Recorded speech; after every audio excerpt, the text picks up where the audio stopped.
My name is Evelyn Gonzalez. I am a first-time author of The 16 Rule. It's about a young girl by the name of Lucia Esteves, who is 15 years old, and she's not allowed to date until she's 16, but she meets a boy by the name of Evan Ellis, and she falls deeply in love, and she wants to see him, but her parents will not let her see him. So there's a lot of struggles in her life, but she learns a lot of lessons and she overcomes. So read the book. No doubt. And where is available your books? It's available Amazon and Kobo. It's an ebook version, Barnes & Noble. You can look for it online and it'll be there. And it's Winners Award. Yes. No excuses. No excuses. You can get your books everywhere in different prices, affordable price. The book is $12 if you buy it from me, Evelyn.Gonzalez, number 8 at Verizon.net. There you go. And the name is Evelyn Gonzalez. That's my name. One of the Spanish writers in English. Thank you very much. Thank you. Wish you the best of luck. Thank you very much.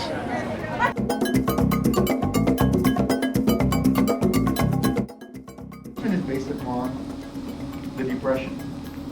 So she has to move from being a domestic worker in Los Angeles in 1928 to being a farm worker. And she raises another family.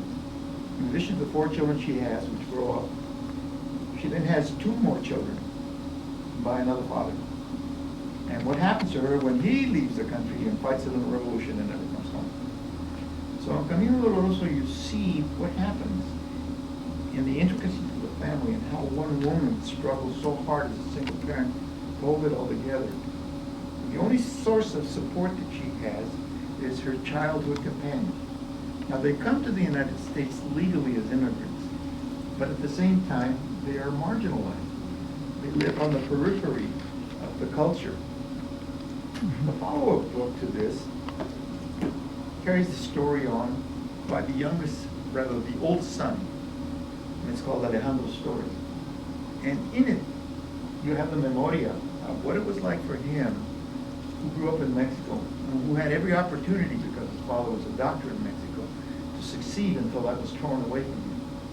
And he could have stayed in Mexico because he earned the national scholarship. But his mother told him, his name is Carolina, told him, no puedo ser sin ti, hijo.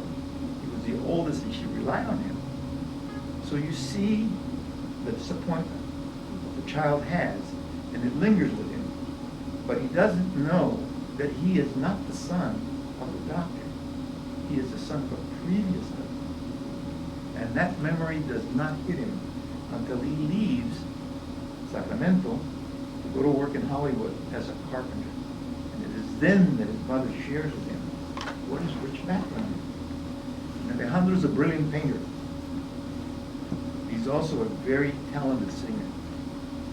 So what ends up happening is through his eyes, you begin to see, and his interaction with his mother, what happens to immigrants who leave, and how is it that some of them succeed? How is it that some of them become formally educated, and others become successful by becoming business people, singers, actors, you name it. But there's a very vast difference, and education plays a very determinative role in who's going to succeed in some quarters and who's not going to succeed in others. So I've tried in these 3 books to get across the message in a very passionate way. And I'll be very honest with you. Some of the major publishers who wanted one of the stories or 2 of the stories wanted to tell it different. And I wouldn't stand for it. Or they wanted a different title for the book. And I wouldn't stand for that either. So if there's a message that all 4 of us have to say to you and say to ourselves is, we have to tell the story, we have to sing the song, we have to paint the painting the way we feel it, not the way somebody else perceives it. Okay? Mm-hmm. Okay. So I guess guess I have a little few minutes for me to speak about my book. No, sure. I have okay, so my book After came out about 6 months ago. And it is a book of short stories that I interweave into, actually, if you read the whole book, it's a book that you feel like it's a novel, okay? But also, if you read a short story, you can just stay with a short story. It stands by itself, no? So we're talking about the exiles. I left El Salvador in the 80s because of the Civil War, and I went into exile in Canada. I went to Winnipeg, Manitoba. And from there, I came to Los Angeles. So I have experience in both being an exile and also being an immigrant here in Los Angeles. But what I want to touch is about memory, how memory works. And it's something that I do, that I explore a lot in my work.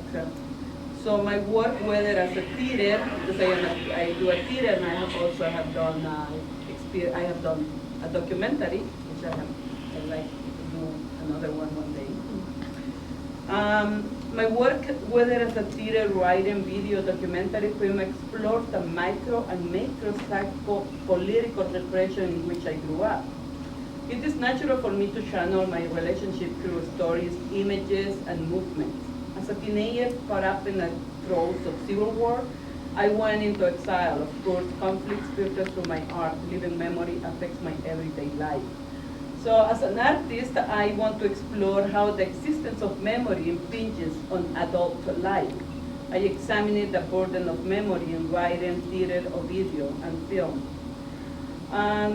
So in my book, actually this is the book I wrote in English, and I always say that it's a book with an accent, because there is an accent in the book. I am an artist because in El Salvador I also was a theater person. I was a teenager, and I was involved a lot in theater, and that was one of the things that took me to Canada as an exile. But I mean, the book represents for me, it was like a memory. That was the only thing that I say that it saved me in a way, you know, to be here in this country, because it's a memory, it's something that is there, it's intact. And memory is all surrounded us. Memory is all everywhere, right? And especially if you come from another country, you left, any object, a space, light, you know, it kind of reminds you. You know, you associate all these things that are around you, even though you are geographically, you are in another land, in another place, in another time. But you still there, the place that you left, the place where you come from, the moment that fragmented you, you're still there.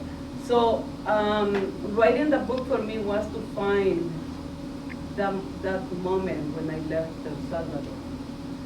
And I wrote it in English because I wanted it to, in a way, I wanted it to do it because of the new generations of immigrant children, of parents who came from Latin America, especially from Central America, and I think that they need to know. So the whole thing is about not forgetting where we come from, and not forgetting what happened in our countries, like in Chile, and all Latin America at the time, but also in El Salvador, where 100,000 people were killed and disappeared, right? So, so in a way, this book served for that. Maybe this will be the only book I will write in English. I don't know, but you know, this is my first book, and I wanted to share it with everyone. And that's just the idea, that the whole reason why I wrote the book in English was about sharing for the new children that are born here in this country and everywhere else. I mean, anyone can identify with this book. People have come to work in other countries. That's the only thing I guess we can say about it. Do you mind sharing how it is that these publishers wanted to change your story? Yes. No, yours. Oh. They didn't like, not like the introspection of the characters, especially when the characters commented on what they saw of American society. What they did have very harsh Views and But, comments. See, the whole approach on the part of an immigrant is Yeah.